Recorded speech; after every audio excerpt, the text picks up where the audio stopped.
Tu manques vraiment de temps ou tu ne le mets pas au bon endroit? Combien de fois t'as dit: «J'aimerais tellement le faire, mais j'ai pas le temps».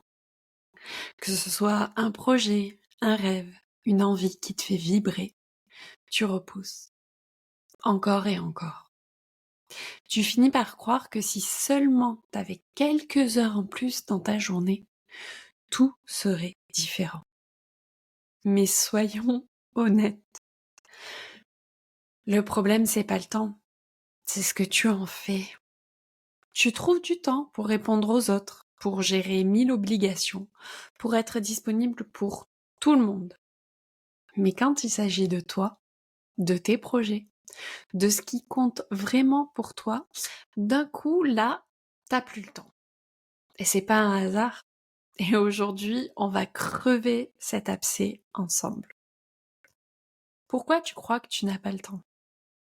La première chose, il faut comprendre, c'est que dire j'ai pas le temps, c'est souvent une excuse déguisée.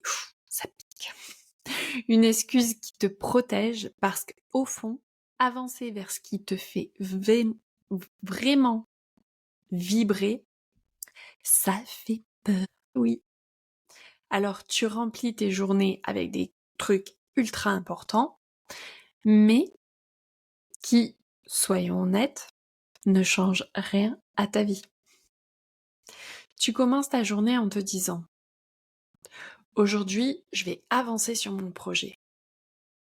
Mais avant, faut que tu répondes à tous ces mails. Et puis tu jettes un coup d'œil à Instagram. Oh là là, Instagram. Parce que bon, 5 minutes, c'est rien. Ensuite, quelqu'un t'appelle et tu peux pas dire non quand même. Et là, la fin de la journée est là et zéro avancé.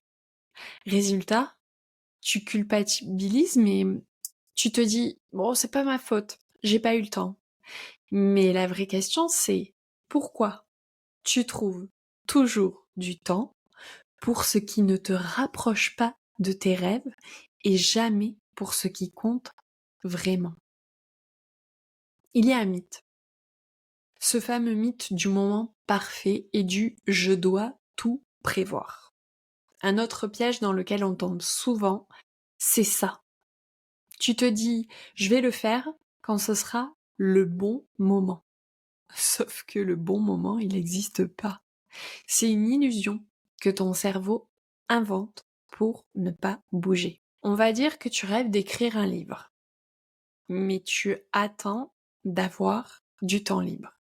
Tu veux lancer ton projet, mais tu veux d'abord être prête. Tu veux te remettre au sport, mais tu veux d'abord trouver le bon programme.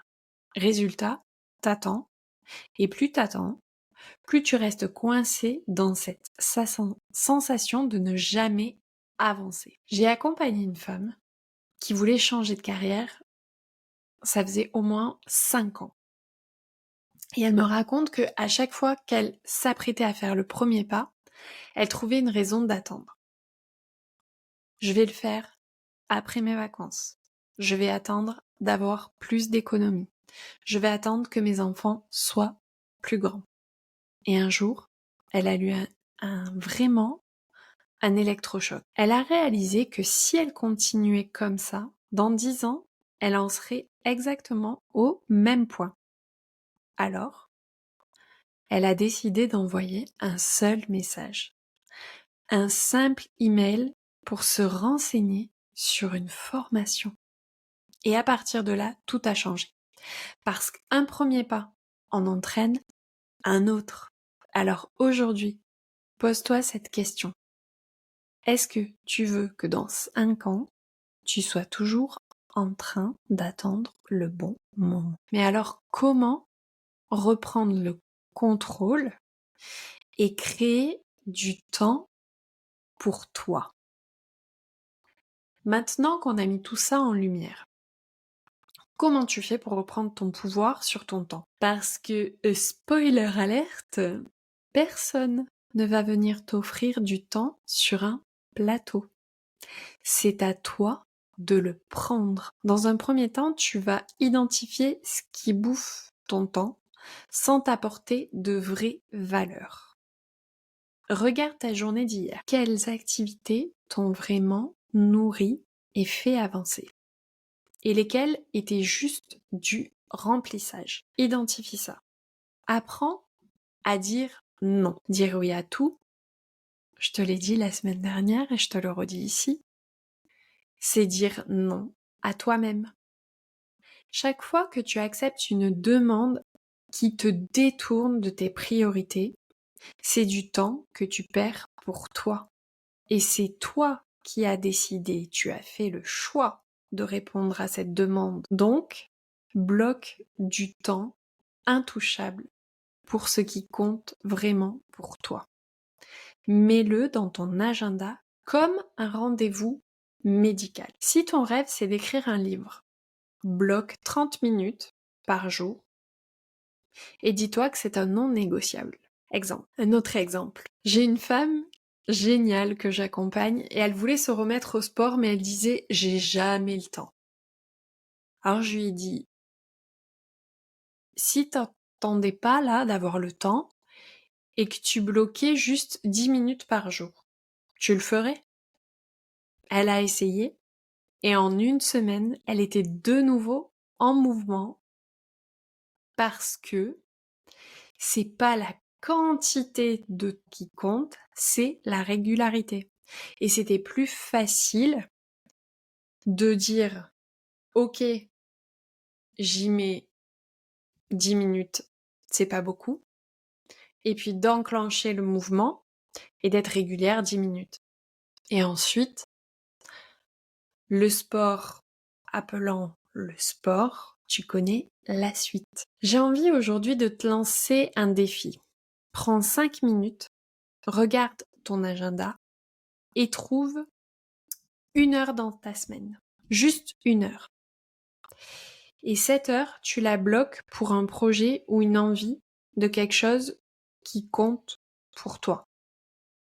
Et surtout, tiens-toi à cette heure. Fais-en une priorité. J'aimerais quand même aussi te dire que, par exemple, si demain, je te propose un voyage tout frais payé aux Maldives et que je viens te dire c'est dans 1 semaine, est-ce que tu ne vas pas trouver le temps de tout préparer? Pose-toi cette question.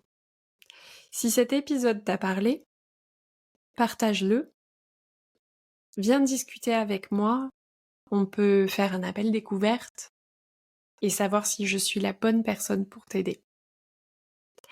Sur ce, je te souhaite une super belle semaine et j'ai hâte que tu viennes me dire ce que tu as fait de ton temps et qu'est-ce que tu as mis en place dans ton agenda pour honorer la personne que tu es, honorer tes projets, honorer tes valeurs. Belle semaine!